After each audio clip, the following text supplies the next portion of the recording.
প্রিয় দর্শক শ্রোতা আসসালামু আলাইকুম।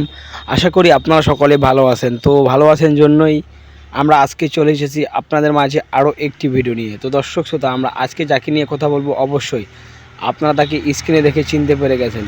তো দর্শক শ্রোতা আমরা আজকে কথা বলবো সাকিব খান এবং অপু বিশ্বাস সম্পর্কে। তো দর্শক শ্রোতা সাকিব খান এবং অপু বিশ্বাস সম্পর্কে আজকে আমরা আপনাদের কিছু অজানা তথ্য দেব। তো অজানা কিছু তথ্য দেওয়ার আগে আপনারা যদি আমাদের চ্যানেলে নতুন হয়ে থাকেন তাহলে অবশ্যই আমাদের চ্যানেলের পাশে থাকতে হলে আপনাদের আমাদের চ্যানেলে সাবস্ক্রাইব, লাইক, কমেন্ট করে আপনারা আমাদের চ্যানেলের পাশে থাকতে পারবেন। তো দর্শক শ্রোতা আপনারা সবাই চিনেন সাকিব খান এবং অপু বিশ্বাসকে। তো সাকিব খান এবং অপু বিশ্বাস হচ্ছেন বাংলাদেশ চলচ্চিত্র জগতের রাজা এবং রানী, কারণ তারা অনেক ছবি করেছেন। প্রায় 150টার উপরে সাকিব খান এবং অপু বিশ্বাস ছবি করেছেন। তো সাকিব খান এবং অপু বিশ্বাস বিয়েও করেছেন। তো বিয়ে করার পর সাকিব খানের এবং অপু বিশ্বাসের একটি বাচ্চা হয়। তো বাচ্চাটার নাম রাখেন জয়। তো জয় এখন রয়েছেন বাংলাদেশে। তো পড়াশোনা করেন জয় ক্লাস 5-এ।